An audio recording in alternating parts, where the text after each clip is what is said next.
소통방송 DPS. 안녕하세요. 박기사입니다.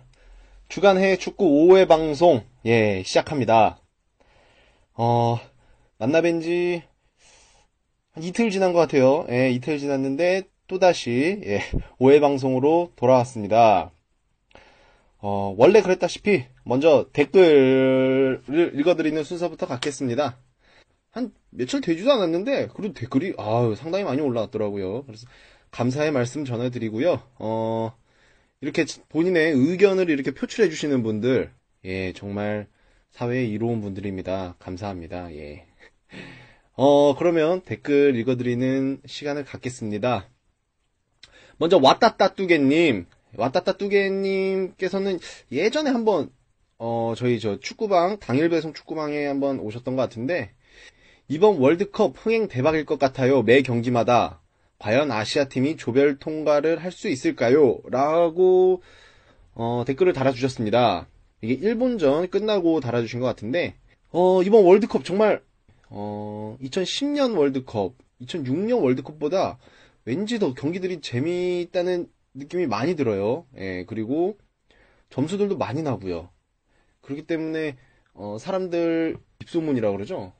입에도 많이 오르락 내리락 하는 것 같고 흥행적으로 굉장히 성공하고 있는 월드컵이 아닌가 싶습니다. 이 주최국을 따라가는 건지 정말 굉장히 공격적인 팀들이 플레이를 펼치면서 아주 재미있는 경기를 계속 보여주고 있습니다. 아시아팀이 조별 예선을 통과할 수 있을까? 뭐라고 설명드려야 될지는 모르겠습니다. 제 의견으로는 조금 힘들지 않을까라는 생각을 해봅니다. 왜냐면은 우선 이란부터 보면은 이란은 좀 어차피 나가리였고요. 호주도 좀 나가리였고 일본이랑 저희가 좀 조편성이 그나마 좀 괜찮았다고 생각을 했는데 일본도 이제 약간 첫 판에 지면서 약간 나가리 분위기가 나고 있고요. 저희는 러시아와의 경기가 끝나고 나서 제가 방송을 해드리는 건데 비겼습니다. 그렇기 때문에 저희는 아직 모를 것 같습니다. 우선 알제리전이 굉장히 중요하고, 그 경기 이후에 조별여사 통과를 한번 또 다시 예측해 보도록 하겠습니다. 그때는 예측이 아니라 거의 정해진 거나 다름없긴 한데 그래도 솔직히 잘 모르겠습니다. 이거는. 자, 그 다음에 라데시마님, 메시는 역시 메시였네요. 아르헨티나 경기가 끝나고 나서 또 바로 달아주셨네요. 댓글이 달린 시간이 8시 50분인데 바로 달아주셨습니다. 정말 감사합니다. 대단하신 분이에요. 역시 메시였죠. 자, 그 다음에 또 라데시마님이죠. 이거는 독일이 포르투갈을 꺾고 나서 또 바로 댓글을 달아주신 것 같아요. 새벽 3시 8분에 달아주셨습니다. 감사합니다. 전차부대 돌진이 어마어마하네요. 그리고 굳이 클로제가 기록 못 세워도 밀러가 다음 대회쯤에는 대회 득점 기록 다시 갖고 오겠네요. 호날두는 생각보다 더 빨리 집에 갈 것 같네요. 라고 달아주셨습니다. 국대에서의 밀러는 정말 대단하죠. 저번 대회 득점왕이기도 하고요. 굳이 미넨이랑 또 비교를 해보자면 미넨보다 또 국대에서 더 큰 활약과 득점을 해주는 밀러가 아닌가 싶습니다. 독일에는 참 약간 국대에 오면은 잘하는 선수들이 몇 명 있어요. 국대 스키라고 불렸던 분도 있고요. 클로제 선수 역시도 그렇고요. 이번에 밀러 선수도 그렇고. 아무튼 독일의 강함을 정말 새삼 느꼈던 그런 경기였습니다. 포르투갈 나중에 바로 홍 기사가 포르투갈과 독일이 경기했던 거를 이제 리뷰해 줄 텐데 잘 모르겠습니다. 포르투갈이 과연 16강은 어떻게 갈 것 같은데 그 이상은 힘들지 않을까라는 생각을 해봅니다. 자, 그 다음에 배운 남자님, 얼마 안 돼 들어온 것 같은데 업데이트 2개가 되었네요. 만약에 16강 간다면 독일일 것 같은데 섣부른 걱정인가요? 섣부른 걱정이십니다. 다음으로 넘어가겠습니다. 그 다음 닭대가리님 사진 한 장을 올려주셨어요. 이런 사진 올려주시는 거 굉장히 재밌더라고요. 그 페페가 밀러 머리를 박치하고 있는 장면인데 닭대가리님께서 명불허전 쓰레기 페페 깡페페 이렇게 알아주셨습니다. 예, 깡페페. 저는 사실 처음 들어보는 거였는데 재밌습니다. 예, 깡페페. 예, 감사합니다. 닭대가리님. 그 다음에 나는 꿀에다님.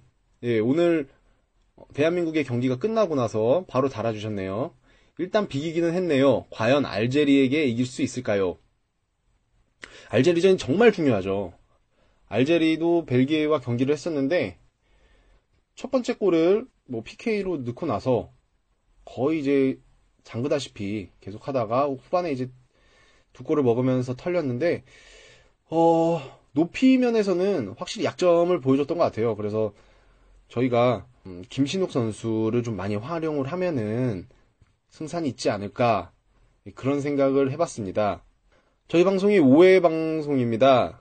예, 저희가 프롤로그 말고 1회 방송한 게 5월 27일이었는데 5월 27일이었으면 저희가 한 3주? 3주 좀 지난 것 같은데 벌써 5회 방송이네요. 예, 방송이 굉장히 이렇게 많아졌는데 감사하게 들어주시는 분들이 계시기 때문에 예, 저희가 시간을 쪼개서 힘내서 녹음을 하고 있습니다. 앞서 말씀드렸다시피 저희는 우리나라 경기, 그러니까 대한민국의 경기는 프리뷰나 리뷰를 하지 않기로 했습니다. 왜냐면은 다른 방송들에서 많이들 다루고, 그 다음에 그에 대한 기사들이 엄청 많이 나오고 있기 때문에 저희 DPS, 주간회의 축구에서는 대한민국 경기가 아닌 다른 이제 흥미로운 경기들, 흥미로워 보이는 그런 경기들 있지 않습니까? 예, 그런 경기들을 예측해서 저희가 뽑아놓은 게 있으니까, 예, 그런 경기들을 프리뷰, 리뷰 시간을 갖기로 했습니다. 뭐, 프리뷰는 그 전에 뭐 이렇게 말씀드리는 게 아예 전체적인 프리뷰가 아니라, 예, 방송하면서 잠깐 소개 정도, 예, 그 정도 드리는 그런 시간을 갖기로 했습니다. 예, 5회 방송 이제 시작하겠고요. 먼저 홍 기사가 전해드리는 독일 대 포르투갈의 경기부터 시작하도록 하겠습니다. 즐겁게 5회 방송을 청취해 주시기 바랍니다. 독일 대 포르투갈. 23명 모두 힘을 모아야 한다. 파울루 벤투. 안녕하세요. 홍기사 인사드립니다. 앞서 말씀드린 어록은 포르투갈 감독인 파울루 벤투 감독이 독일과의 경기가 있기 전 공식 인터뷰에서 했던 발언입니다. 제가 왜 이 어록을 제 소개도 하기 전에 이렇게 소개했는지는 모든 청취자분들이 알 것이라고 판단됩니다. 네, 그럼 한국 시간으로 6월 17일 화요일 새벽 1시에 전차군단 독일과 호나우두의 포르투갈이 맞붙었습니다. 이 경기는 조별 예선 3대 빅매치 중 하나로 꼽히는데요. 먼저 있었던 스페인과 네덜란드, 잉글랜드와 이탈리아, 그리고 본 경기인 독일과 포르투갈의 경기입니다. 이미 아시다시피 스페인과 네덜란드는 저희와 예상과는 다르게 너무 싱겁게 경기가 끝났고요. 잉글랜드와 이탈리아는 손에 꼽히는 명경기로 평가됩니다. 그리고 아시다시피 독일과 포르투갈은 너무나 싱겁게, 오히려 스페인과 네덜란드보다 더 싱겁게 끝났던 경기였습니다. 먼저 각 팀을 살펴보면은 독일은 피파 랭킹 2위에 랭크되어 있고요. 월드컵 우승 3위에 빛나는 전통의 강호입니다. 브라질의 레전드, 그러니까 수비의 레전드 선수인 카프 선수는 이번 월드컵에서 브라질의 가장 큰 장애물은 독일이 될 것이라고 예상했다고 합니다. 그만큼 독일이 강력한 스쿼드를 구성하고 있다는 것을 뜻하기도 합니다. 이에 반해 포르투갈은 피파 랭킹 4위에 랭크되어 있고요. 이에 반해서 월드컵에서는 눈에 띄는 성적을 거두지 못했습니다. 그리고 포르투갈은 스쿼드에 대한 그런 평가보다는 호나울두 선수, 포르투갈의 호나울두 선수 에이스죠. 호나울두 선수에 대해서 좀 더 많은 주목을 하고 있는 실정입니다. 네, 먼저 그리고 이 두 팀의 상대 전적을 살펴보면요. 총 17차례 맞붙었는데요. 3승 5무 9패로 독일이 앞서 있습니다. 그리고 포르투갈은 지난 2006년 월드컵, 그리고 2008년 유럽 선수권, 그리고 2012년 유럽 선수권에서 모두 독일과 맞붙었는데 전패했다고 합니다. 그러니까 총 3번 만나서 3번 다 진 거죠. 이만큼 독일이 강력한 스쿼드를 구성하고 있기도 하고, 또 다르게 생각하면 독일과 포르투갈의 경기에서 포르투갈이 굉장히 약하다는 것을 반증하기도 합니다. 네, 먼저 경기 내용을 먼저 살펴보기 전에 몇 가지 좀 볼 수 있는 몇 가지 포인트, 관전 포인트에 대해서 좀 더 살펴보고 지나갈 텐데요. 먼저 경기 내적인 부분, 내적으로 포함되는 포인트보다 외적으로 하나 재밌는 설문조사가 있어서 조사 결과를 말씀드리도록 하겠습니다. 영국 공영방송 BBC가 12일, 한국 시간으로 12일 날 로이드와 영국 중앙경제경영연구소가 공동으로 조사한 2014년 브라질 월드컵 선수 가치를 발표했습니다. 여기서 말씀드린 선수 가치는 각 선수들의 가치를 평가하고 그리고 이들에 속해 있는 팀을 하나로 묶어서 어떤 팀이 가장 가치가 있나를 평가했는데요. 독일이 1위를 했습니다. 총 조별 예선 진출한 팀 중에서 독일이 1위를 했고요. 포르투갈은 9위를 했습니다. 독일이 1위로 평가받은 이유는 워낙 유명한 선수도 있지만 그리고 20대 중반의 유명한 선수들이 워낙 지금 잘 크고 앞으로 더 성장할 잠재력이 있기 때문에 그렇게 평가를 했다고 합니다. 어쨌든 독일이 1위, 그리고 포르투갈이 9위 했다는 점, 알아두시기 바랍니다. 먼저 경기 내적으로 보시면 많이 이슈가 됐어요. 호날두 선수가 과연 독일과의 경기에서 선발로 나올 것인가. 왜냐면, 호날두 선수가 사실 작년에 리그 경기도 있고, 챔피언스 리그 경기도 있고, 그래가지고, 많이 좀 몸을 혹사에 시켰어요. 그래서 무릎도 안 좋다, 이렇게 얘기를 많이 평가를 받았는데, 어쨌든 호날두 선수 자체가 월드컵에 뛰고 싶은 열망도 워낙 강했고, 포르투갈에서 가장 미드 선수는 또 호날두라고 생각하기 때문에, 호날두 선수에 대한 이슈가 계속 모든 언론의 집중을 받고, 호날두 선수가 과연 뛸 것인가 말 것인가, 이거에 대한 그 관심이 엄청나게 집중되어 있던 상태입니다. 근데 경기 이틀 전인가까지 호날두 선수가 20분 훈련을 하다가 들어갔다고도 하고 이런 게 나와서 계속 호날두 선수가 독일전에서 선발로 뛸 것인가 이런 예상은 했지만, 이런 우려가 있었지만 결국은 최선을 다해서 회복을 하고 열심히 컨디션 관리를 해서 선발로 뛰게 되었습니다. 이와 함께 독일의 수문장인 노이어 선수가 노이어 선수도 부상으로 뛸 수 있는지 그 많은 주목을 받았는데요. 노이어 선수 또한 그 포르투갈의 경기에서 선발로 출전할 수 있었습니다. 그리고 또 노이어 선수가 주목을 받는 이유는 3대 골키퍼죠. 이번 월드컵 예선에서 등장한 부폰, 카시아스, 그리고 그 뒤를 잇는 노이어, 이렇게 전 세계에서 가장 유명한 골키퍼인데요. 일단 카시아스 선수는 아시다시피 네덜란드전 경기에서 너무나 큰 실수를 범했고 너무나 많은 골을 이미 실점을 했기 때문에 실망감이 큰 상태입니다. 그리고 부폰 선수는 저번에 제가 그 잉글랜드 이탈리아 경기에서 말씀드렸다시피 지금 부상이에요. 부상 상태라서 나오지 못하는 상태입니다. 그래서 과연 노이어 선수는 어떻게 그 월드 클래스의 실력을 보여줄 수 있을 것인가에 대한 관심이 집중되어 있는 상태였습니다. 근데 이와 더불어 또 하나 재밌는 사실이 독일이 이번 포르투갈의 경기가 월드컵 본선 통상 100번째 경기라고 합니다. 그래서 과연 이 100번째 경기를 어떻게 치를 것인가에 대한 그 언론의 주목도 많이 받고 축구 팬들의 관심도 집중되었습니다. 더불어서 독일이 월드컵에 계속 진출하고 있잖아요.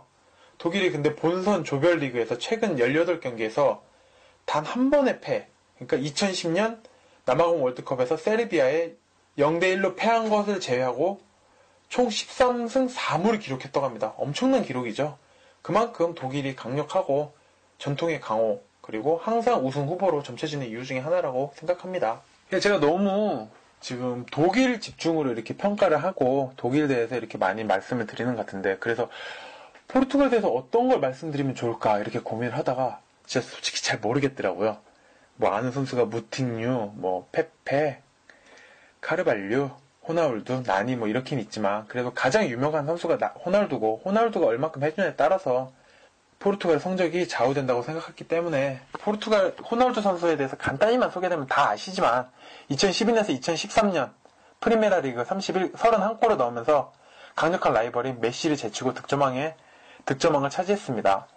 더불어서 2013-2014년 챔스 리그에서 17골을 넣으며 레알 마드리드를 정상으로 이끌었고, 그리고 챔피언스 리그 한 시즌 최다골 신기록을 갱신했습니다. 그래서 저는 이런 기록보다도 호날두 선수가 가장 인정받아야 될 부분 중에 하나가 그리고 포르투갈 국가 국민들 그리고 뭐 팀들에게 가장 인정받아야 될 점은 스웨덴과의 마지막 월드컵 진출 마지막 경기였죠. 마지막 경기에서 즉 지라탄의 스웨덴과 호나우두의 포르투갈이 경기를 맞붙었는데요. 호나우두의 맹활약으로 결국 포르투갈은 브라질의 땅을 밟을 수 있었고 스웨덴은 컴백홈했죠. 그때 호나우두 선수가 사실 포르투갈을 여기까지 끌고 오지 않았나라는 생각을 좀 합니다. 어쨌든 호나우두 선수는 뭐 자타공인 최고의 선수이고 그런 선수가 있다는 것 자체도 어떤 팀이든 브라질이건 독일이건 아르헨티나건 이탈리아건 모든 팀에게 부담을 주는 요소라고 생각합니다. 이 자체가 전술이 될 수도 있는 부분이죠. 단 호나우두 선수가 막히면 다른 선수가 풀어줄 수 있느냐, 이거에 대해서는 제가 뒤쪽에서 다시 말씀드리겠지만 조금 의문 부호를 던지고 다음으로 넘어가도록 하겠습니다. 네, 먼저 경기 전 인터뷰를 보면요. 독일의 레브 감독. 저 레브 감독 굉장히 좋아하는 게 처음 봤을 때 멋있더라고요. 스타일리시하고 멋있고요. 그래서 사실 여성 팬들도 한국에서도 레브 감독 이름은 모르지만 그분 얼굴을 보면 축구 경기를 보신 분들은 어느 분들이건 축구를 몇 번 보신 분들은 레브 감독 멋있다는 건 뭐 다 아실 겁니다. 네, 먼저 이제 레브 감독의 인터뷰를 보면요. 경기 전에 부상으로 문제가 있다. 하지만 다 잘 될 것이다. 우리는 확실히 긴장 상태에 있었지만 긴장감은 이제 사라질 것이다. 그리고 가짜 9번 이 같은 것들은 나에게 큰 의미가 없다. 뭐 밀러, 크로스, 괴체 같은 선수들 모두가 나에게는 스트라이커고 공격수다. 이렇게 인터뷰를 했습니다. 더불어서 하나 이슈가 되는 점이 있었는데요. 클로제 선수. 제가 첫 브라질 월드컵 전에 가상 월드컵 할 때도 클로제 선수가 이번에 마지막 노장의 그런 힘을 가지고 득점왕에 오를 수도 있다. 이렇게 평을 했는데 뭐 어떻게 될지는 끝까지 지켜봐야 알겠지만 클로제 선수가 사실 이번 경기에서 이번 월드컵에서 딱 2골만 더 넣으면 브라질의 호나우두 선수, 예전에 삼발 호나우두 선수 있죠? 호나우두 선수가 보유한 개인 통산 월드컵 본선 최다골 15골을 갱신한다고 합니다. 그래서 기자들이 클로제 선수의 선발에 대해서도 이제 경기 진출에 대해서도 질문이 좀 쏟아졌는데요. 레브 감독은 딱 선을 그었더라고요. 클로제의 기록은 선수 본인뿐만 아니라 독일에도 매우 중요하고 특별하지만 감독에게는 기록이 부차적인 사안일 뿐이다. 클로제의 기록은 모두가 기뻐할 사안이고 독일 대표팀에도 동기부여가 될 수 있지만 감독에게는 팀의 성공이 우선이고 기록은 두 번째일 수밖에 없다. 이렇게 딱 선을 그었습니다. 여기까지만 선을 그었으면 사실 노장의 입장에서 조금 기분 나쁠 수도 있고 약간 언짢을 수도 있고 삐질 수 있는 부분이라고 생각하는데 여기서 레브 감독이 한마디를 더 던져서 또 풀어주더라고요. 선발로 나오든 클로제 선수가 선발로 나오든 백업 요원으로 나오든 클로제는 우리에게 소중한 선수다. 그리고 다른 선수들에게 모범이 되어 경기장 안팎에서 기여하는 바가 크다. 이렇게 해서 또 마지막으로 노장에 대한 예의를 갖추고 인터뷰를 마쳤습니다. 감독 외에 또 주목할 부분이 외질 선수가 경기전 인터뷰에서 레브 감독은 나를 신뢰하고 있다. 세계 최고의 감독 중 한 명인 레브의 지도를 받을 수 있어 매우 행복하다. 레브 감독이 월드컵을 안으면 좋겠다. 그는 그럴 만한 자격이 충분한 감독이다. 이러면서 레브 감독에 대한 무한 신뢰를 표명했고요. 포돌스키는 매우 강하게 포돌스키, 우리는 이곳에 놀러 온 것이 아니다. 우승하러 왔다. 우승하지 못할 바에야 차라리 그냥 집에 가겠다. 굉장한 자신감이에요. 그리고 포돌스키가 사실 축구팬들 사이에서는 국대스키 이렇게 부르잖아요. 그 이유가 클럽에서는 조금 못할 때도 있지만 국대에만 오면 언제 그랬냐는 듯이 맹활약을 펼치기 때문에 그런 국대스키라는 별명이 붙지 않았나라는 생각을 합니다. 그리고 포르투갈 감독 벤투 감독의 사전 인터뷰를 보면요. 호나우두 같은 선수가 많으면 좋겠지만 그것은 챔피언을 의미하는 것이 아니다. 23명 모두 힘을 모아야 한다. 역사는 독일이 앞서 있지만 레알 마드리드가 바이에른 뮌헨을 꺾는 것처럼 역사는 변한다. 우리 팀은 강하다. 자신 있다. 우선 첫 번째 목표는 16강 진출이다. 이렇게 발언했습니다.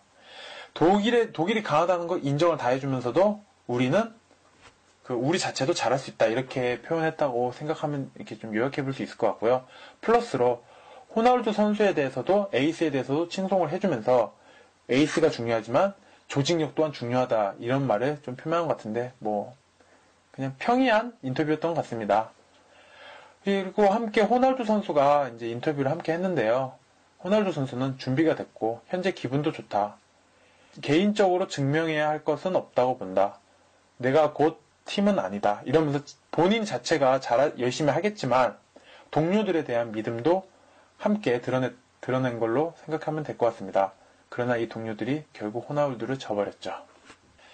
네, 경기 이제 내용을 보시면요. 독일은 4-1-2-3 포메이션을 가지고 왔습니다. 먼저 골키퍼의 노이어, 그리고 수비수의 회베데스, 홈멜스, 메르테사커, 제롬 보아탱, 그리고 그 앞에 람, 그리고 그 앞에 두 명이 클로스, 캐디라, 그리고 그 앞에 이제 저희가 말하는 폴스 나인이죠. 괴체, 외질, 밀러. 이렇게 괴체, 외질, 밀러가 전방에서 공격으로 나섰습니다. 이에 반해 포르투갈은 4-3-3 포메이션을 가지고 왔습니다. 골키퍼인 후이 파트리시우, 그리고 수비수의 코엔트랑, 페페, 브루노 알베스, 주앙 페레이라, 그리고 미드필더의 메이엘레스, 벨로스, 무티뉴, 그리고 공격수의 호날두, 우구 알메이다, 나니. 이렇게 4-3-3 포메이션으로 경기를 시작했습니다. 즉 독일의 제로톱과 포르투갈의 호날두, 알메이다, 나니의 3톱이 맞붙었다고 보시면 될 것 같습니다. 네. 먼저 보시면 독일은 이제 경기 전체적으로 보시면 독일은 이제 전형적인 공격수를 최전방에 배치하지는 않았습니다. 즉 제로톱 폴스 나인이죠. 폴스 나인의 전술을 들고 나왔는데요. 즉 외질, 밀러, 괴체가 서로 계속 활발하게 스위치 플레이를 하면서 포르투갈의 페페와 페레이라를 끊임없이 괴롭혔죠. 이건 실질적으로 경기 자체에서도 계속 전반부터 후반까지 계속 보이는 장면이고 이런 스위치 과정에서 골로 이뤄지는 장면도 있었고 했었습니다. 그리고 굉장히 유기적인 플레이가 좋았습니다. 더불어서 람. 원래 람이 윙백으로 유명하잖아요. 근데 람 자체는 또 수비형 미드필더도 굉장히 잘 봅니다. 그래서 람이 수미로 딱 잡아주고 그 위에 캐디라와 크로스가 중원에 투입돼서 삼각편대를 이루었는데요. 이 세 명조차도 서로 스위치를 하더라고요. 그래서 람이랑 캐디라랑 크로스가 계속해서 중원에서 스위치로 이동을 하면서 상대팀을 흔들어주는, 그러니까 공격 앞에서 3명이 스위치를 할 동안 뒤에서 또 스위치를 하는 거죠. 그러니까 한마디로 어떤 언론에서 평을 하더라고요. 독일이 토탈 사커의 진수를 보여줬다. 저도 그 부분에서는 전적으로 동의하는 부분이고요. 이렇게 6명이 전체적으로 계속 스위치를 하다 보니까 포르투갈의 수비 입장에서 굉장히 부담될 수밖에 없습니다. 그리고 이 선수들이 한 명 한 명이 어느 부분이 약하다 이렇게 표현하기도 힘들 정도로 월드 클래스에 있는 선수들이고요. 그래서 자잘한 신수보다는 확실하게 유기적인 플레이들이 나타나는 것 같습니다. 그래서 포르투갈이 공격으로 진출할 때 이 수비 람과 캐디라 크로스가 서로 스위치 플레이를 계속하면서 전방 압박을 계속 해주는 장면이 종종 나오고, 많이 나왔죠. 사실 포르투갈이 많이 밀렸으니까요. 예. 이런 것에 반해 포르투갈은 철저하게 3톱을 공격으로 밀면서 측면 라인에서 타고 오르면서 빠른 역습, 약간은 카운터 어택으로 보도 될 것 같아요. 예, 빠른 역습 푹 가가면 슈팅으로 독일의 골문을 위협했습니다. 전체적인 경기 내용은 이렇고요. 전체적으로 초반에 이렇게 나타나다가 이제 초반에 굉장히 경기가 재밌었습니다. 독일도 공격적이고 포르투갈도 공격적으로 계속 서로 치고받고 그래서 오늘 경기 정말 재밌겠다. 그리고 골도 많이 났고 솔직히 저는 1점 차 정도로 예상했어요. 1점 차 정도면 독일과 포르투갈이 이제 어느 정도 하고, 사실 독일이 이길 거라고는 저는 예상을 했고, 다른 대부분의 축구 팬들도 독일이 승리할 거라 예상을 했었을 겁니다. 그리고 심지어 스포츠 토토죠. 스포츠 토토에서도 독일이 포르투갈이 이길 확률이 55%인가? 이렇게 나왔다고 기사로 접했습니다. 예, 어찌됐든 이렇게 계속 전반에서 공격을 하던 중에 전반 10분에 일이 일어나죠. 스위치하는 과정이고 그리고 계속 공격하는 과정에서 괴체가 돌파를 함에 있어서 페레이라 선수가 손을 써서 막다가 이제 페널티킥을 주어졌고 그것을 골로 이어졌습니다. 이렇게 계속 경기가 진행되는 과정에서 이제 25분에 알메이다 선수, 그 공격의 알메이다 선수가 부상으로 에데가 교체를 함께 하게 됩니다. 뭐 여기까지는 사실 한 골 먹고 뭐 저는 사실 먹을 수 있다고 생각하고, 사실 독일이 좀 더 스쿼드가 강하니까 다시 또 호날두가 이제 역습을 하면서 골을 넣으면 됐고, 실질적으로 10분 뒤에도 골을 먹고 난 뒤에도 포르투갈은 정상적으로 플레이를 하려고 노력을 했고, 그리고 공격하는 장면도 보였고 위협적인 장면도 몇 장면 보였습니다. 그러나 30분에 또 외질 괴체가 계속해서 이제 스위치를 하면서 결국 또 골을 한 골 넣죠. 이때부터 이제 조금씩 무너지기 시작합니다. 그리고 결정적인 장면. 약 후반, 전반 35분 이후에 37분경에 페페가 결국 흥분에 못 이겨서 헤딩을 하죠. 넘어진 선수에게 헤딩을 해서, 독일 선수에게 헤딩을 해서 퇴장을 당하게 됩니다. 저는 이때 이제 끝났다. 사실 페페 선수가 아시다시피 그렇게 인성적으로 좀 뛰어난 선수는 아니라고 생각합니다. 2011년인가에도 챔피언스 리그에서 할 필요도 없는 부분에서 태클을 해서 퇴장을 당한 적도 있고, 이런 종종 페페가 약간 리그 경기에서도 분노를 조절하지 못하고 마인드 컨트롤을 잘 못해서 카드를 받거나 쓸데없는 파울을 해서 그 골 기회를 준 경우가 몇 번 있었습니다. 그래서 페페 선수 자체가 이제 서로 자기가 화가 나서 이제 그걸 마인드 컨트롤 못하고 결국 퇴장을 당하고요. 그때부터 이제 경기 내용 자체가 이제 많이 기울이기 시작했습니다. 이렇게 해서 결국 후반 37분, 페페 퇴장한 이후에는 경기 거의 끝났다고 저는 솔직히 생각을 했고요. 이렇게 계속 경기가 흘러가다가 결국은 독일이 4대 0으로 독일을 이제 포르투갈을 물리쳤죠. 전반에 총 3골, 초반에 페널티킥으로 1골, 그 다음에 훈메스의 골, 그 다음에 전반 46분에 토마스 밀러의 1골을 더 넣고 난 뒤에, 그리고 페페 퇴장된 전반.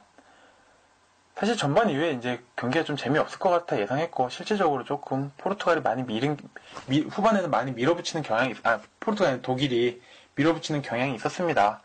그리고 후반 78분, 밀러의 쐐기골 이후에는 더 이상은 이제 경기의 이런 밸런스가 많이 깨졌습니다. 이후에는 솔직히 별로 그렇게 재밌다고 표현하기는 그렇고요. 독일이 일방적인 경기였다고 저는 총평을 하고 싶습니다. 실질적으로 언론이나 이런 리뷰를 했던 전문가들이 이제 저보다 좀 더 뛰어나시고 축구를 보는 그 통찰력이 있으신 분들이 이제 쓴 글들을 읽어보면 완벽했다, 독일이. 완벽하게 포르투갈을 잡았다. 이렇게 평가를 하더라고요. 제 자체도 봤을 때도 이제 독일이 기동력, 그러니까 워낙 빠른 것에다가 결정력까지 합쳐져서 이제 독일은 포르투갈을 완벽하게 압도했죠. 그리고 볼 수 있는 장면 다 본 것 같아요. 독일이 할 수 있었던 공격, 스위치를 해서 골을 넣고, 그리고 상대방의 그 파울을 유도해서 페널티킥도 골을 넣고, 거기다가 독일이 좀 잘하는 거, 제가 보기엔 독일이 굉장히 잘하는 부분 중에 하나는 세트피스라고 생각하거든요. 그 세트피스에서 또 골을 넣잖아요. 독일은 정말 공격으로 살 수 있는 걸 다 했어요. 그리고 한 언론에서 이거는 제 생각이나 평은 아닙니다. 스위스의 업그레이드판이라고 이렇게 평가를 하더라고요. 강한 기동력과 빌드업이 탁월한 모습에서 이제 스위스의 업그레이드 버전이라 생각하고, 이는 또 히치펠트 감독이죠. 독일 출신의 히치펠트 감독이 독일의 시스템을 스위스에 적용한 거랑도 같은 맥락이라고 또 봐도 될 것 같습니다. 그리고 하나 또 주목해야 할 점이 보아탱 선수. 사실 이번에 독일 선수들이 굉장히 많이 뛰었어요. 경기 전체에서 10km 이상을 뛴 선수가 6명이라고 합니다. 6명인데, 보아탱 선수도 원래 활동량이 많은 선수인데, 풀백임에도 불구하고 활동량이 매우 요번에 10km가 안 됐습니다. 그 이유는 보아탱 위치가 호날두와 딱 마킹되는 위치인데요. 보아탱 선수가 아예 그날 보아탱 선수의 미션은 딱 하나였던 것 같습니다. 오버래핑이고 뭐고 필요 없다. 호나우두만 막아라. 사실 이게 보아탱의 미션이었고, 보아탱은 공격을 어느 정도 포기하는 모습은 보였지만 호나우두의 측면 침투를 완벽하게 차단하는 모습을 보여줬습니다. 그래서 하나의 그냥 공격에 그 독일이 승리하는데 하나의 그냥 보아탱 선수의 하나의 그 공로가 크다고 생각하고, 이거는 실질적으로 경기 후에 레브 감독이 보아탱 선수가 굉장히 잘해줬다고 이렇게 표명할 정도로, 칭찬을 할 정도로 보아탱 선수의 활약이 뛰어났습니다.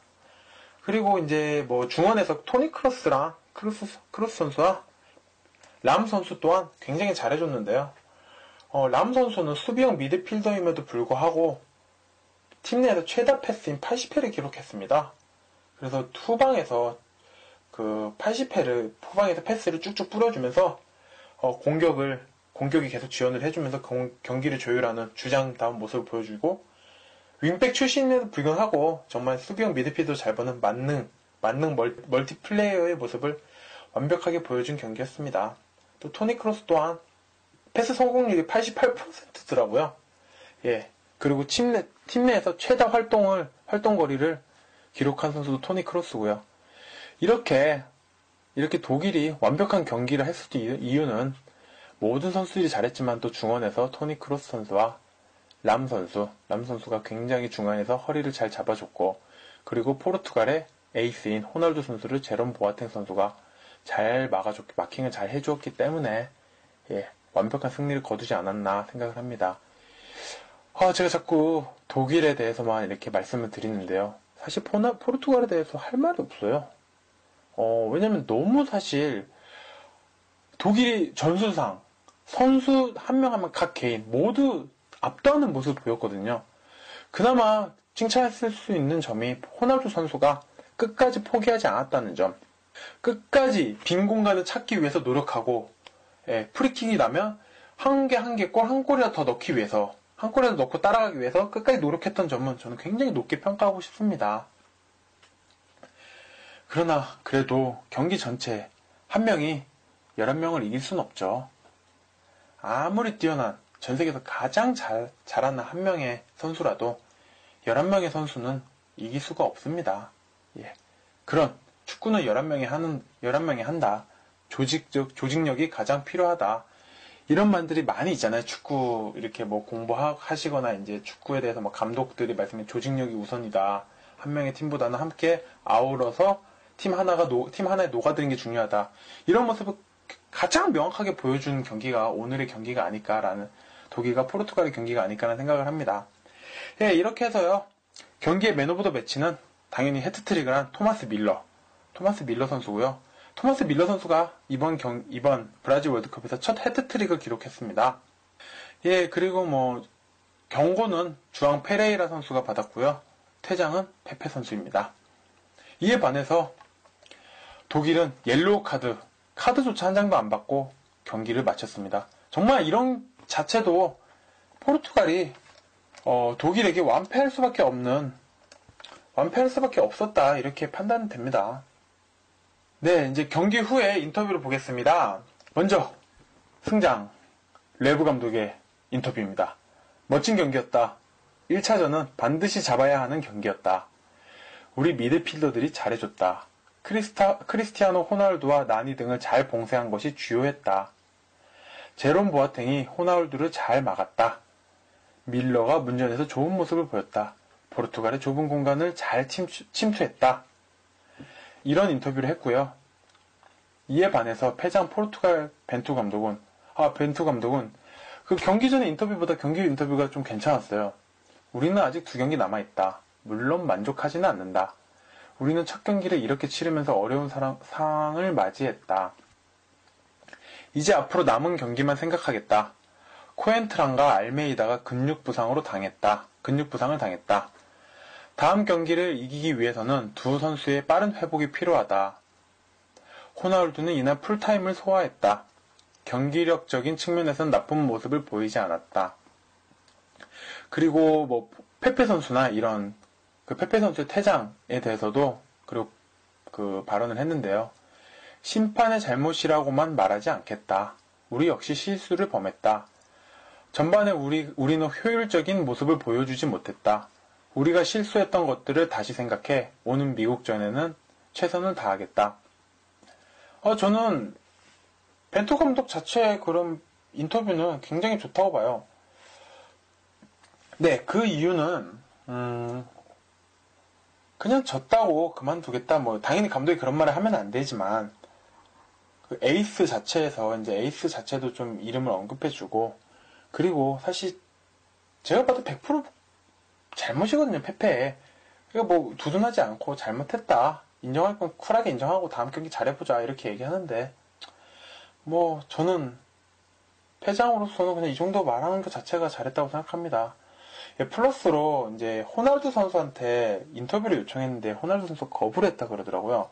사실 제가 알기로는 호날두 선수가 실력도 뛰어나지만 인터뷰 같은 것도 잘 해주고 항상 웃는 모습을 대하는 것도 있다고 하는데 이날은 많이 화가 난 것 같더라고요. 그러면서 나오면서 인터뷰를 할 선수는 따로 있는 것 같다 이러면서 나갔다고 하는데요. 저는 이것이 호날두 선수가 페페를 지목하지 않았나. 당연한 거겠죠. 호날두가 페페를 지목한 거는. 예. 또 같은 레알 마드리드 소속인데 얼마나 원망스럽겠습니까. 어쨌든 이렇게 해서 경기는 마무리가 됐고 인터뷰까지 끝이 났습니다. 너무 아쉬워요. 저는 사실 호날두 선수가 너무 마음이 아프고 사실 좀 가슴이 아프더라고요.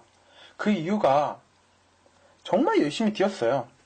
프리킥도 경기 끝날 때까지 골을 넣고자 노력을 엄청 했고요. 프리킥도 정말 신중히 차는 모습 보이고 혼자서 빈틈 찾아가는 모습도 엄청나게 진짜 제가 자꾸 엄청나게 매우 이렇게 할 정도로 호날두 선수가 너무 안타깝고 너무 열심히 뛰었습니다. 그러나 그것은 호날두가 뛴 거지 나머지 10명의 선수가 뛰진 않았잖아요. 실질적으로 나니 선수 사실 우리나라 말고도 전세계 축구 팬들이 봤을 때 나니 선수는 맨유 소속이기도 했고 그렇기 때문에 소속이기도 하고 워낙 스타 플레이어만큼 아니지만 뭐 리틀 호날두 이러면서도 많이 평가를 했는데 그 선수가 하는 모습을 보니까 호날두 선수는 어떻게든 뒤에서 뿌려주는 공을 받으려고도 노력하고 주기도 하고 이렇게 노력을 하는데 나니 선수는 철저하게 자기가 개인 플레이를 하려고 하더라고요. 그러니까 조직력이 깨지죠 사실. 네, 너무 아쉬웠고 거기다가 이제 페페 선수는 성질을 못 이겨서 퇴장을 당하고 그리고 그나마 믿을 만한 또 코엔트랑 알메이다 선수조차도 물론 본인이 그렇고 싶어서 그랬겠냐마는 부상으로 이제 너무 이른 시간에 교체를 됐고 사실 너무 안 좋았어요. 포르투갈이 경기 내에 정말 악조건은 다 갖고 뛰지 않았나라는 생각을 합니다. 네, 경기 후에 이제 또 뭐 인터뷰 외에도 재밌는 일들이 몇 개 있는데요. 사실 밀러 선수가 헤드트릭을 했다는 자체가 굉장히 이슈가 되는데요. 밀러 선수가 이슈가 다 묻혔습니다. 페페 선수 때문에. 예, 페페 선수에 대해서 이제 뭐 얘기하면은 뭐 언론에서 너무 많이 나오는데요. 박치기 퇴장 페페, 2006년 지단과 판박이. 지단은 아시다시피 이탈리아의 경기에서 또 헤딩을 한번 했었죠. 예. 퇴장 페페, 깡 페페, 비난 본물, 페페가 호흡기 떼버려. 이런 주제도 있고, 이런 제목으로 기사도 있고요. 또, 뭐 아시는 분은 아시겠지만, 잉글랜드에서 거의 악동의 탑 클래스 중에 하나인 조이 바튼이 독일과 포르투갈의 경기 직후 자신의 트위터에 글을 남겼다고 합니다. 한때 악동이었던 나의 전문적인 견해로 말하자면, 페페의 행동은 월드 클래스의 광기였다. 인정합니다. 이거는 어떤 무엇으로도 솔직히 잘못했다고 생각합니다. 팀을 위해서도 그러고 사실 가장 중요한 경기였잖아요. 포르투갈에는 그 부분에서 조금 자신이 릴렉스하는 모습을 보여줘야 됐고 또 월드 클래스에 있는 수비수잖아요. 레알 마드리드의 수비수로 괜히 뽑힙니까? 그리고 사실 경기력이 잘해요. 페페가 잘할 땐 되게 잘해요. 이 감정 컨트롤 이것이 가장 문제인 거지. 네. 근데 페페 말고 또 하나의 문제가 있었습니다.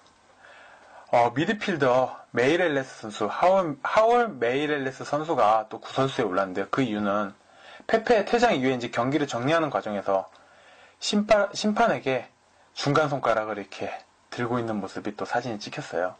이게 국내 언론뿐만 아니라 외신에서도 엄청나게 보도가 됐습니다. 제가 이렇게 SNS 통해서 이렇게 뭐 프랑스나 뭐 BBC 이런 데도 이렇게 같이 팔로잉을 해서 이제 보고 있는데, 거기에서도 좀 심각하게 다뤘더라고요. 페페, 그 메일레스 선수가 이제 심판이 이제 그 페페랑 그 퇴장하고 이제 경기를 정리하는 모습인데, 뒤에서 중간 손가락을 딱 들어서 중지를 딱 들고 있는 모습이 사진에 찍혀서 보이더라고요. 네, 어찌됐든 이래저래 포르투갈은 안 좋은 부정적인 이미지만 남기고 경기를 뛰던 상처만 남긴 경기라고 평가를 하고 싶습니다. 상처만 남긴 평가. 네, 그리고 또 국내에서 이슈가 된 게 있죠.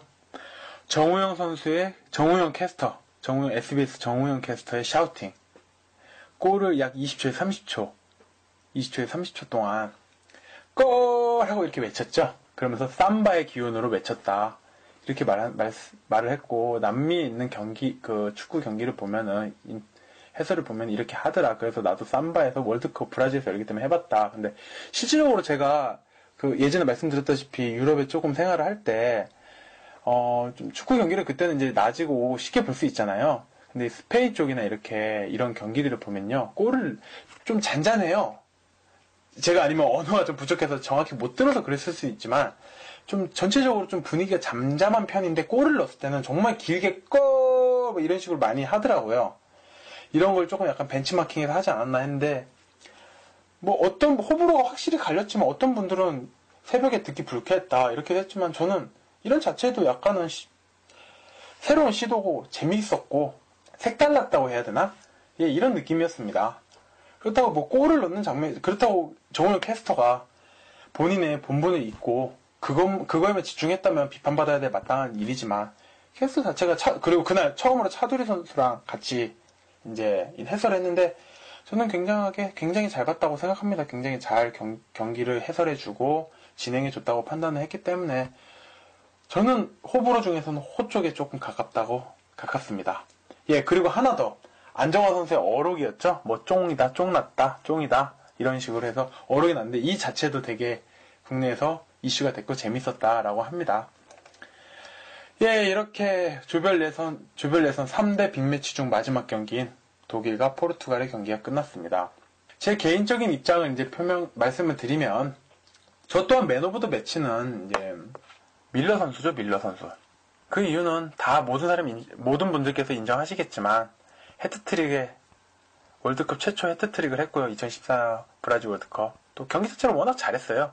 골 결정력도 좋았고, 위치 선정 좋았고, 골에서 군더더기 없고, 뭐 완벽했는데, 완벽해서 어떻게 표현을 하겠습니까? 그냥 저 또한 맨 오브 더 매치 드리겠습니다. 혼자 박수 한번 치겠습니다. 해트트릭 축하드립니다. 예. 그리고 결정적 한 장면, 페페의 퇴장. 전반 37분 페페의 퇴장입니다. 이 경기를 망친 주범입니다, 페페가. 왜냐면 축구 자체는 2골, 3골 먹을 수 있어요. 그러나 포기하지 않고 따라가면 됩니다. 그러나 그거는 11대 11이었을 때 경우고요. 10대 11일 때는 확실히 한 명이 빠지면 공격적인 모습을 보일 수가 없어요. 이미 밀리고 있는 상태에서 2골을 이미 실점한 상태에서 페페 선수의 패장은 굉장히 포르투갈의 경기력에 영향을 미친다고 생각을 합니다. 그래서 저는 이 장면이 결정적 한 장면이라고 표현을 합니다. 예, 그리고 제가 이렇게 경기를 보면서 이 경기를 어떻게 표현할까 좀 재밌게 표현하고 싶다 이렇게 했는데, 그러다가 문득 전차군단이라는 독일의 별명 전차군단이잖아요.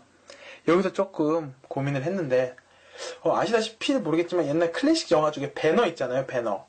로마 시대를 배경으로 한 배너에서 이제 경기라는 모습에 마차를 갖고 이제 경기라는 모습이 나오는데, 굉장히 스펙타클하고 박진감과 속도가 있어요. 전차군단에서 이제 마차를 연결해서 독일에 있는 레브 감독이 배너에 있는 마차를 타고 맛있게 포르투갈의 에그타르트를 부드럽게 씹지 않았나. 예, 레브 감독이 마차를 타고 부드럽게 에그타르트를 먹다. 이렇게 표현하면 좋을 것 같습니다. 뭐 그냥 저 개인적인 평가고요. 그냥 웃고 넘겨주시면 좋을 것 같습니다. 예. 이상으로 포르투갈과 독일의 예선 3대 빅매치의 리뷰를 마치겠고요. 본의 아니게 저번 이탈리아와 잉글랜드 경기에서 제가 사과 방송을 했습니다. 이번 경기 또한 솔직히 제가 그렇게 잘한 것 같지는 않습니다. 그래도 저번보다 좀 더 발전했다고 전 생각을 해서 이번에는 사과는 다음으로 미루도록 하겠습니다. 네, 지금까지 홍기사였습니다. 감사합니다. 브라질 and 멕시코. 안녕하십니까, 박기사입니다. 오늘 박기사가 전해드릴 경기는 브라질 대 멕시코 A조 2라운드 경기를 가지고 왔습니다. 제가 이 경기를 선택했던 이유는 어떻게 보면은 브라질 대 멕시코 하면은 쉽게 이렇게 경기가 기울지 않을까라고 생각하시는 분들도 계세요. 하지만 저는 그렇지 않다고 처음부터 믿고 있었습니다. 왜냐? 멕시코에는 월드컵 DNA가 있습니다. 조별 예선 통과한 적이 한 번도 없습니다. 제가 알기론 그런데 혹시 틀리면 한번 댓글이라도 좀 달아주시기 바랍니다. 어쨌든 제가 알기로는 멕시코의 월드컵 DNA는 정말 대단하다고 생각을 하기 때문에 저는 멕시코랑 브라질이 경기를 하면은 그래도 비등비등하지 않을까라고 생각을 했었어요. 아니면은 브라질이 신승을 하던가. 그렇기 때문에 저는 브라질 대 멕시코의 경기를 방송을 해드리기로 결정을 했었고요. 지금 방송을 이렇게 진행을 하는 그 입장에서는 정말 제가 탁월한 선택을 했구나. 예, 그런 자아자찬을 하고 싶습니다. 정말 굿초이스였죠. 우선 2014년 브라질 월드컵 6월 18일, 그러니까 한국 시간으로 오전 4시에 펼쳐진 경기입니다. 대한민국의 경기 바로 직전에 펼쳐진 A조의 2라운드였죠. A조 2라운드 경기였는데 결과부터 말씀드리면은 0대 0이었습니다. 아, 실망하셨나요? 네, 0대 0. 결과만 보고 실망하신 분들이 계셨을 텐데 사실 내용을 짚고 보면은 절대 실망할 만한 경기력은 아니었습니다. 0대 0도 이렇게 재밌는 0대 0이 있구나라는 거를 느끼게 할 정도로 정말 재밌는 경기였어요, 사실. 우선 브라질은 첫 번째 경기에서 크로아티아를 3대 1로 꺾었죠. 그리고 조별 예선 지금 1위로 달리고 있었고, 멕시코 같은 경우에는 어떻게 보면 두 골을 어떻게 사기당해갖고 1대 0 신승을 했기 때문에 카메루네요. 예, 그래서 지금 조 2위로 달려가고 있습니다. 그리고 조 1위와 조 2위의 경기였는데 아주 재미있는 경기가 될 것 같았어요. 처음부터. 먼저 브라질은 스콜라리 감독이죠. 예, 스콜라리 감독이고 피파 랭킹은 3위입니다. 피파 랭킹 3위고요. 역대 전적을 한번 보면은 38전 22승 6무 10패예요. 단연 앞서고 있죠, 브라질이. 예, 그리고 포메이션은 4-2-3-1 전술을 기본적으로 쓰고 있고요. 예, 멕시코 같은 경우를 한번 살펴보면은 미구엘 에레라 감독입니다. 피파 랭킹은 22고요. 역대 전적은 아까 말씀드렸던 브라질의 이제 거꾸로 보시면 되는데 10승 6무 22패입니다. 예, 최고 성적은 8강이 최고였고요. 지금 현재 브라질 월드컵에서는 5-3-2 전술을 주로 사용을 하고 있습니다. 사실 경기 전에 조금 이렇게 화제가 됐던 게 뭐냐면 브라질에서 이제 헐크 선수가 훈련하다가 허벅지 부상을 좀 당했다고 해요. 그래서 이번 멕시코전에 나올 수 있냐 없냐 이런 얘기가 많았었는데, 그래서 헐크를 좀 대신할 만한 선수가 샤흐타르에 소속돼 있는 베르나드르 선수랑 그 다음에 첼시의 하미레즈 선수가 좀 이렇게 가능성이 있지 않냐 뭐 이런 식으로 기사가 몇 개 나왔었어요. 왜냐면은 하미레즈 선수가 보통 수미나 뭐 중미로 알고 계시는데 사실 종종 측면에서도 뛰기 때문에 하미레즈 선수가 기용되지 않을까라는 생각을 했었는데 그게 정답이었습니다. 어쨌든 경기 전에는 이게 굉장히 좀 화제였던 그런 상황이었고요. 멕시코 같은 경우에는 그 카메룬과의 경기였죠. 거기서 1대 0으로 승리를 했는데 실제로는 3대 0이었죠. 3대 0이었고요. 그리고 선수들이 굉장히 이제 조직력이 짜임새가 있다는 그런 거를 확실히 보여주는 그런 경기를 펼쳐줬었습니다. 그래서 브라질을 만나도 쉽게 이렇게 주눅들지는 않을 것 같다라는 생각을 했었고요. 역시나 주눅이 들지 않고 당당하게 경기를 펼쳐줬었습니다. 브라질에서 지금 좀 핫한 선수라고 보면은 당연히 네이마르 선수였고요. 그 다음에 오스카 선수였죠.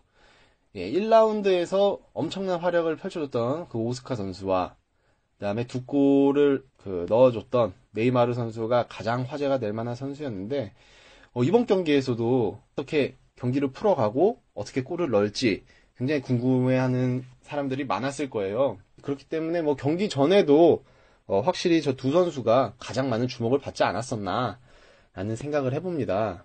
그리고 제가 앞서 홍 기사가 재밌는 분석들이랑 기록들 조사를 많이 해왔더라고요. 그래서 저도 얕게나마 좀 살짝 입맛만 다시도록 좀 이렇게 준비를 해봤는데 예, 브라질이 이번에 20번째예요. 월드컵 본선이. 월드컵이 시작되고 나서 단 한 차례도 이렇게 그 본선 무대를 안 밟아본 적이 없을 그런 팀입니다. 브라질이 유일하고요. 그리고 월드컵에서 통산 68승을 하고 있었습니다. 그리고 213골로 최다 득점을 보유하고 있었고요. 오늘 경기에 이 멕시코전에서 승리를 하고 그 다음에 마지막 카메루전에서 승리를 하면은 70승이었죠. 예, 월드컵 70승이었는데 안타깝게도 70승은 이제 16강에 진출해서야 가능해질 것 같습니다. 브라질은 뭐 저번 시간에 개막전이었죠. 개막전에 제가 알려드렸다시피 82년 월드컵인가 그 이후로 조별 예선에서 그 2라운드가 끝나면은 무조건 16강 진출 확정지었었는데 예, 이번에는 좀 아쉽게도 그 기록이 깨지긴 했죠.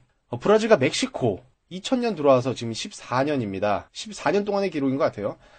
4차례 맞붙었는데 멕시코가 3승 1패로 앞서 있습니다. 정말 흥미롭죠. 가장 최근의 맞대결은 그 컨페더레이션스컵 월드컵 열리기 1년 전에 펼쳐지는 그 대회였는데 그 경기에서는 이제 브라질이 네이마르와 조 선수의 골로 2대0으로 승리를 했었습니다. 또한 멕시코는 월드컵 본선에서 24패로 예, 최대 패배 기록을 갖고 있죠. 그러니까 최다 승리팀과 최다 패배팀의 경기입니다. 어떻게 보면. 그래서 뭐 싱겁게 끝나지 않을까 뭐 이런 예상을 해주시는 얼토당토 않으시는 분들도 계셨을 텐데 전혀 그런 걱정은 안 하셔도 될 만한 경기를 보여줬죠. 먼저 두 감독의 인터뷰부터 한번 살펴보겠습니다.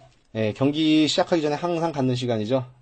먼저 도전자의 입장이라고 생각을 하는 미겔 에레라 멕시코 감독의 말씀입니다. 우리는 다음 경기 심판 판정에 대해 생각하지 않고 있다. 우리는 인간이 실수를 저지른다는 점을 알고 있지만 우리가 집중한다면 어떤 것도 극복할 수 있다. 우리 선수들은 어떤 것도 극복할 수 있을 만큼 강하며 오늘 우리는 집중력을 보여줄 것이다. 라고 말씀을 하셨습니다. 도전자 입장에서 그 저번 경기 좀 이렇게 오심으로 인해서 두 골을 빼앗겼던 게 굉장히 좀 타격이 컸던 것 같아요. 예, 감독님 입장에서는 충격도 크고 짜증도 났겠죠. 당연히. 예, 아무튼 그런 인터뷰를 하셨습니다.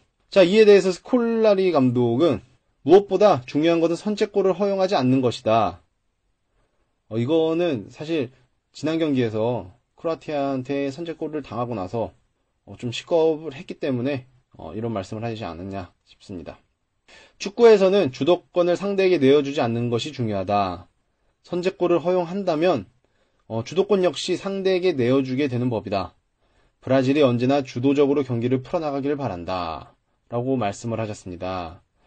또 멕시코에 대해서는 멕시코는 본선 무대가 전혀 낯설지 않는 팀이다.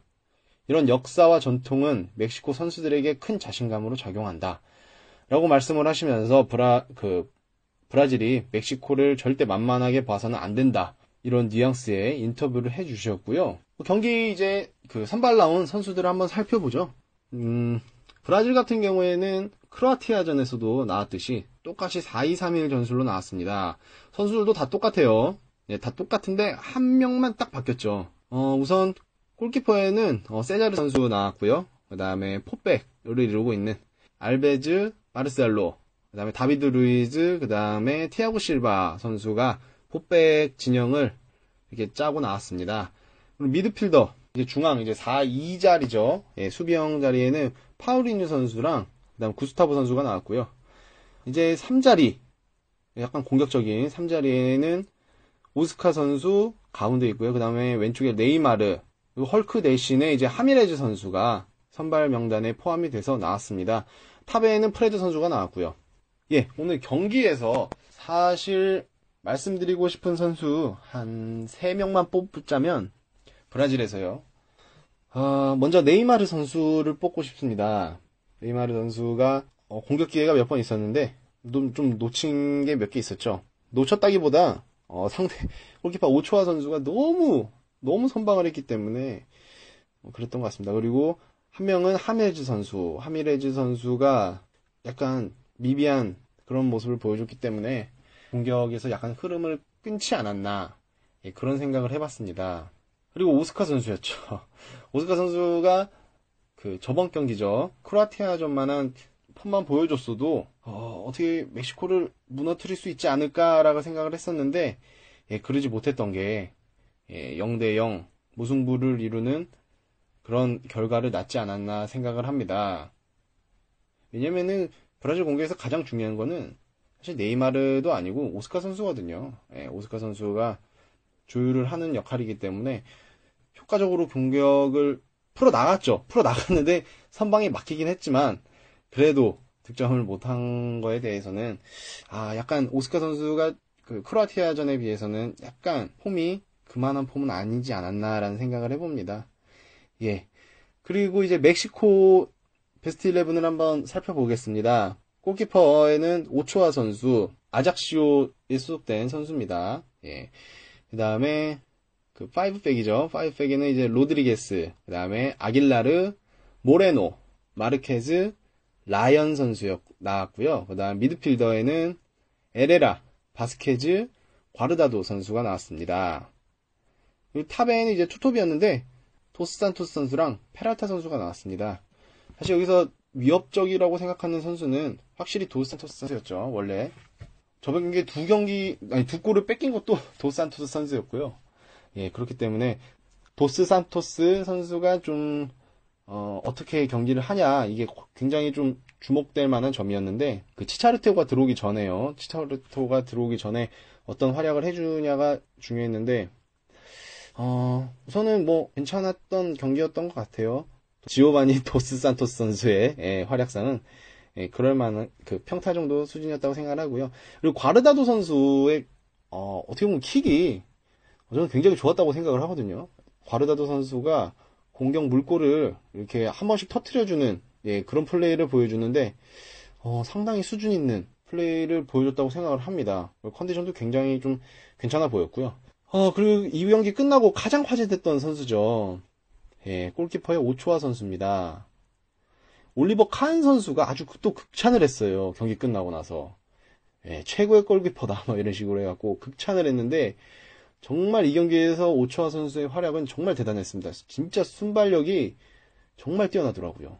이거는 제가 말씀을 드리면서도 계속 정말 이 말씀을 계속 드리는데, 예, 듣기 싫은 분도 계실 텐데, 그런 분들은 좀 이렇게 땡겨서 들어주시고요. 정말 큰 활약을 보여줬기 때문에 저는 계속 이 단어를 사용했습니다. 오초아 선수의 선방 쇼였죠, 어떻게 보면은. 이 선수가 사실 그렇게 막 주목받았던 그런 골키퍼는 아니잖아요. 이번 대회에서 가장 주목받았던 골키퍼는 카시아스, 부폰, 노이어, 그 다음에 러시아의 아킨피프 선수였습니다. 예, 그렇죠. 그래서 크게 주목받지는 못했던 선수였는데, 대회가 끝나고 나서는 오초아 선수의 이름이 많이 오르내리지 않을까라는 생각을 해볼 정도로 정말 큰 활약을 보여줬다고 생각합니다. 오초아 선수, 예, 이번 경기, 예, 피파 공식 MOM도 오초아 선수였죠. 예, 먼저 브라질은 경기 시작하고 나서부터 좀 많이 밀어붙였어요. 예, 초반에 좀 기선을 제압하기 위해서 많이 밀어붙였죠. 거기에 한 5분 정도는 멕시코도 안 뒤지려고 계속 그랬었는데, 그 5분 정도 지나고 나서부터는 브라질이 쉽게 점유율을 높여가면서 공격을 계속 펼쳤습니다. 정말 그 브라질 입장에서 아쉬웠던 장면은 그 전반전 25분, 26분, 예, 그 정도에 이제 알베스 크루스를 네이마르 선수가 껑충 뛰어갖고 헤딩했던 장면이 있어요. 예. 그 장면을 안 보신 분들은 하이라이트로 한번 봐보시기 바랍니다. 저는 들어갔다고 생각을 했거든요. 근데 오초아 선수가 오초아 선수의 어떻게 선방쇼의 시작이었죠. 예, 신호탄이었는데 그 골이 막히면서 득점에 실패하죠. 그 이후부터 이제 브라질의 그 악몽 같은 공격이 시작됩니다. 브라질 공격을 계속해서 이렇게 막아내던 그 멕시코가요. 전반 40분 정도에 바르케즈 선수가 오른발로 중거리 슛을 한 개 때려요. 그게 정말 전반전을 통틀어서 멕시코 입장에서는 가장 안타까운 순간이 아니었나 싶은데요. 그 슈팅이 그 골문을 좀 살짝 빗나가면서, 예, 만약에 그 골이 들어갔으면은 브라질이 과연 동점골을 넣을 수 있었을까라는 생각이 들 정도로 사실 힘든 경기를 했을 것 같아요. 만약에 그 골이 들어갔으면. 아무튼 뭐 그런 건 가정이니까요. 예, 그리고 전반 44분에 오초아 선수의 선방이 또 빛을 발하는 장면이 있죠. 예, 프리킥 상황에서 떨궈진 볼이죠. 떨궈진 볼을 그 파울리뉴 선수가 정말 멋있게 슈팅을 했지만 막힙니다. 오초아 선수한테. 예, 또 막힙니다. 그리고 전반이 이제 끝이 납니다. 브라질 입장에서는 적어도 한 골 정도는 전반에 넣어줬어야 예, 후반을 좀 쉽게 풀어나갔었을 것 같은데 그러지 못한 점이 예, 계속해서 이제 선수들이 부담을 갖는 그런 경기를 펼칠 수밖에 없는 상황을 만들지 않았나 예, 그런 생각을 합니다. 브라질은 그 후반이 시작되면서 그 하미레즈 선수를 이제 뺍니다. 왜냐면 하미레즈 선수가 공격적으로 너무 큰 활약이 없었기 때문에 예, 이제 후반 시작과 함께 예, 베르나르드 선수를 투입을 하죠. 하미레즈 선수를 빼고요. 베르나르드 선수가 차라리 전반전부터 나왔다면은 좀 더 효과적인 공격을 하지 않았을까라는 생각을 해볼 정도로 나오자마자 돌파도 곧잘 했고요. 크로스도 날카로웠고요. 예, 그러면서 활약을 보여줬습니다. 예, 그래서 하미레즈 선수를 처음부터 빼고 그 베르나르드 선수로 갔으면은 차라리 어땠을까? 개인적으로는 좀 아쉬운 스콜라리 감독의 그 용병술이 아니었나 그런 생각을 해봅니다. 후반 시작하자마자 그렇게 브라질이 밀어붙였는데 몇 번의 위기를 넘겨요. 그 멕시코가. 그러다가 이제 바스케즈, 그다음에 에레라 선수가 막 중거리 슛도 때리고 하면서 브라질을 좀 위협을 하죠. 날 너무 때리지 말아라. 우리를 너무 가둬놓고 때리지 마라. 그러다 니네도 한 방 맞는다. 뭐 이런 식의 시위를 한 듯한 중거리 슛을 정말 위협적인 중거리 슛을 위협적인가요 그게? 그냥 강했다고 하죠. 예. 강한 중거리 슛을 몇 번 시도를 합니다. 그 멕시코의 그 공세가 계속 이제 좀 강해졌어요. 어떻게 보면은 이제 본인들도 자신감이 붙었겠죠. 이겨야 되겠다는 자신감이 붙었기 때문에 좀 이제 밀어붙이는 그런 경향이 있었는데요. 멕시코가 이렇게 공격을 좀 거세게 나오니까 브라질은 후반전에 이제 한 20분 좀 지나서 프레드 선수를 빼고요. 프레드 선수가 사실 조금 브라질 팀의 입장에서는 조금 그런 모자란 능력을 지녔다고 늘 많이 말씀들을 하는데 이 경기에서도 그런 점을 여김없이 보여줍니다. 예. 그래서 프레드 선수가 후반 22분에 나오고요. 조 선수가 들어갑니다. 조 선수는 EPL을 좋아하시는 분들은 많이 아실 거예요. 조 선수를. 예, 조 선수가 좀 많이 돌아다니다가 다시 이제 브라질 리그로 돌아갔는데 폼이 어떨지 예전에 좀 가끔 위협적이었던 그런 조 선수를 생각을 하고 지켜봤었는데 어쨌든 조 선수가 투입이 되죠. 조 선수가 투입이 되고 나자마자 그 네이마르 선수가 그 후반 23분이었나요? 4분이었나요? 예, 그때 강한 슈팅을 시도했는데 그게 또 오초아 선수한테 막히고 말았습니다. 이 정도면은 정말 신물이 나겠죠. 브라질 입장에서는 그 오초아 선수가. 멕시코는 이제 후반 30분 정도에 치차리토 선수가 들어오면서 이겨야겠다는 생각을 했던 것 같아요. 그래서 제가 봐도 멕시코가 여기서 진짜 거함을 잡고 가려고 하는구나.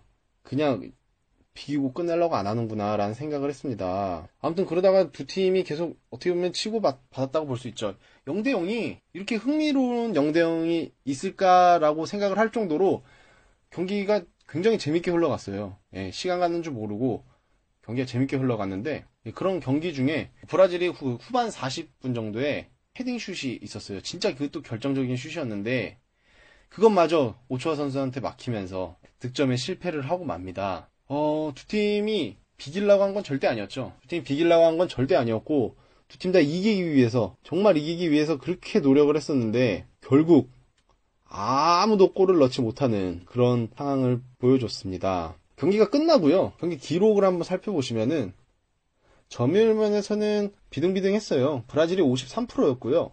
멕시코가 47%였습니다. 뭐 이 정도면 뭐 5대5라고 볼 수 있는 거죠. 반올림하면. 예, 거의 5대5의 경기. 멕시코 입장에서는 정말 선전했던 경기죠. 사실 도박사들 누가 봐도 브라질의 승을 걸지 않았겠습니까? 하지만 멕시코 입장에서는 정말 멋진 경기를 했다고 생각을 합니다. 특히 그 오초아 선수의 신들린 선방이 있었지만요. 패스 성공률 보시면은 브라질 같은 경우에는 못한 경기가 아니었어요. 예, 잘했던 경기입니다. 다만 운이 따르지 않았을 뿐. 패스 성공률은 브라질은 84%를 기록했었고요. 멕시코 같은 경우에는 79%. 두 팀 다 이것도 비슷했어요. 두 팀 다 정확한 경기를 했다는 거죠. 예, 패스부터 뭐 기본부터 재밌는 경기를 펼쳐줬습니다. 슈팅 정확도 면에서는 브라질 같은 경우에는 이제 40%였고요. 멕시코 같은 경우에는 좀 낮습니다. 예, 15%. 왜냐면은 브라질이 총 슈팅이 15개였는데 유효 슈팅이 6개였거든요. 그리고 멕시코 같은 경우에는 전체 슈팅이 13개였는데 유효 슈팅이 2개였습니다. 하지만 브라질의 유효 슈팅 6개 중 한 5개 정도는 정말 꼴이다 싶을 정도로 그런 슈팅이었죠. 예, 경기가 끝나고 나서 저는 가장 궁금했던 게 네이마르 선수와 누가 옷을 교환할까? 예, 그런 생각을 했었습니다. 개인적으로 네이마르 선수 팬이고요. 예, 좋아하고요. 예, 멘탈도 괜찮고 선수가 괜찮더라고요. 아무리 봐도. 그래서 개인적으로는 그게 참 궁금했는데 누가 바꿨는지는 제가 확인을 못했습니다. 그래서 혹시 아시는 분은 좀 알려주시기 바랍니다. 네이마르 선수와 누가 옷을 교환했는지. 자, 경기가 끝나고요. 두 감독의 공식 인터뷰 한번 살펴보겠습니다. 사실 우승을 정말 바라고 어떻게 보면은 정경기를 승리하고픈 그 브라질 입장에서는 난적을 만났던 것 같은데요. 경기 결과도 썩 만족스럽지는 못했을 겁니다. 하지만 스콜라리 감독께서는 이런 말씀을 해주셨습니다. 두 팀의 경기는 매우 치열했다. 브라질은 오늘 강한 팀을 상대했다. 골을 넣진 못했지만 공격에 대해서는 만족한다. 그리고 두 팀 모두 훌륭한 플레이를 보여줬다. 여러 차례 득점 기회가 왔었는데 이를 살리지 못했다. 무승부가 됐지만 우리 팀뿐 아니라 멕시코에게도 만족스러운 결과였다고 생각을 한다.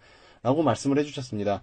결국은 인터뷰에서는 무승부에 만족한다라는 뉘앙스의 인터뷰를 해주셨어요. 근데 과연 그러셨을까요?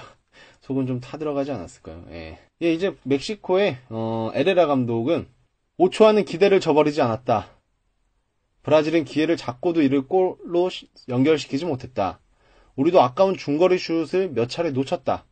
대등한 경기였다고 생각을 한다. 이렇게 말씀을 해주셨고요. 오늘이죠, 오늘. 멕시코 신문, 인터넷판이나 멕시코 신문에서는 거의 그 오초아 선수가 브라질의 슛을 막아내는 그런 선방하는 장면을 거의 다 메인으로 이렇게 잡아놨다고 해요. 그리고 멕시코에서도 우리나라 광화문에서 펼치는 것처럼 거리 응원이 있는 것 같은데 그 멕시코 시티 중앙광장에 모여서 응원을 한다는데 거기 경기가 끝나자마자 오초아라는 이름이 계속해서 불려졌다고 합니다.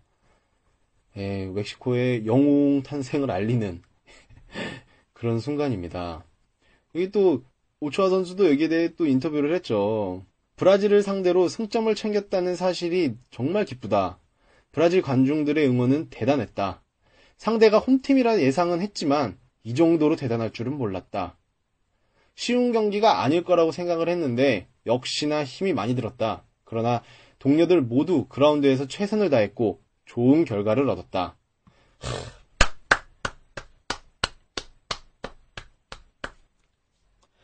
2014 브라질 월드컵 환상적인 선방쇼를 보여주고 스타 반열에 오른 오초아 선수의 인터뷰였습니다.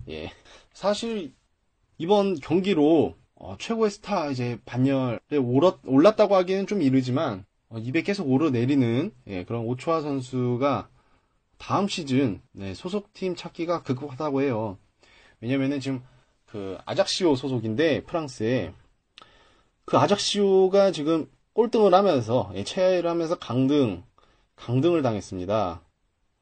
오초아 선수가 주전 골키퍼였죠. 주전 골키퍼로 활약을 했는데 38경기에서 72골, 72골을 허용하면서 최다 실점 불명예를 안고 팀이 강등을 했다고 합니다.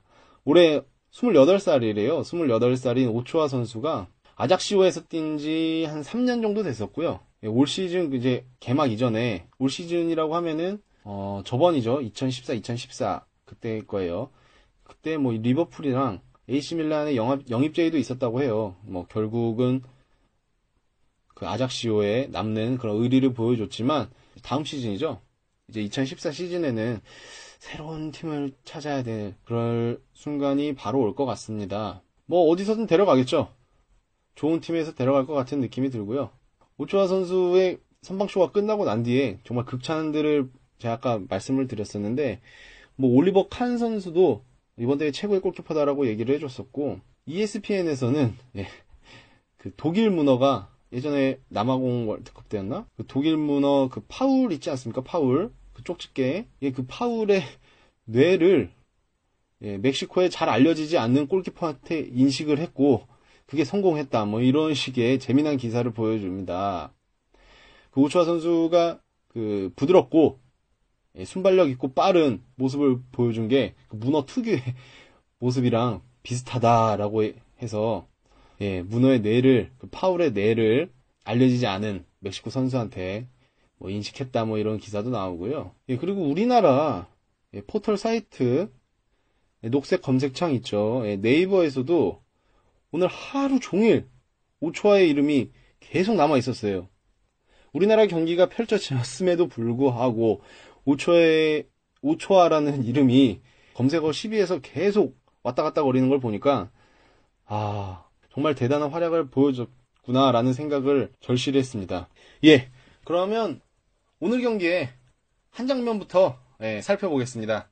박기사, 제가 뽑은 오늘의 한 장면은 저만 25분에 네이마르 선수의 그 헤딩슛, 오초아 선수의 선방, 그 장면을 뽑고 싶습니다.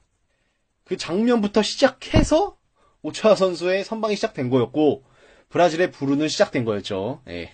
저는 그 시발점이 그 슈팅이었다고 생각을 합니다. 저 역시도 네이마르가 헤딩을 할 때는 그냥 들어갔구나라는 생각을 했었는데 그거를 정말 빠른 순발력으로 막아냈거든요. 그때부터 시작이 됐다고 생각합니다. 이번 경기의 내용 자체가. 그렇기 때문에 저는 이번 경기의 한 장면으로 네이마르 선수의 헤딩, 오초아 선수의 선방, 전반 25분에 그 한 장면을 뽑겠습니다. 그 한 장면, 제가 뽑은 한 장면은 꼭 하이라이트로 한번 봐주시기 바랍니다. 그리고 피파 공식 MOM은 당연 오초아 선수였습니다. 그리고 박기사가 뽑은 MOM은 당연 오초아 선수였습니다. 브라질과 멕시코의 경기에서는 그냥 오초아라는 선수가 경기 자체를 지배했다고, 골키퍼가 경기를 지배했다, 이런 말씀을 드리고 싶고요. 멕시코의 전력이 정말 기대 이상이었기 때문에 마지막에 크로아티아와의 경기가 그 조별예선 통과를 결정지을 것 같긴 한데 그래도 멕시코가 더 유리하지 않을까 라는 생각을 해봅니다. 크로아티아랑 붙으면 정말 모를 것 같아요. 제가 보기엔 멕시코의 정말 월드컵 DNA가 이번 대회에도 꾸준히 이어지고 있지 않은가라는 생각을 했었고요. 꾸준히 이어질 것 같다는 생각도 했습니다. 자, 그러면은 오늘 박기사가 선택한 경기 브라질 대 멕시코의 경기는 여기서 마치고요. 곧 또 6회 방송으로 돌아옵니다. 곧 또 6회 방송으로 돌아오는데 5회 방송 우선 많이 청취해 주시고 많이 즐겨 주셨으면 좋겠습니다.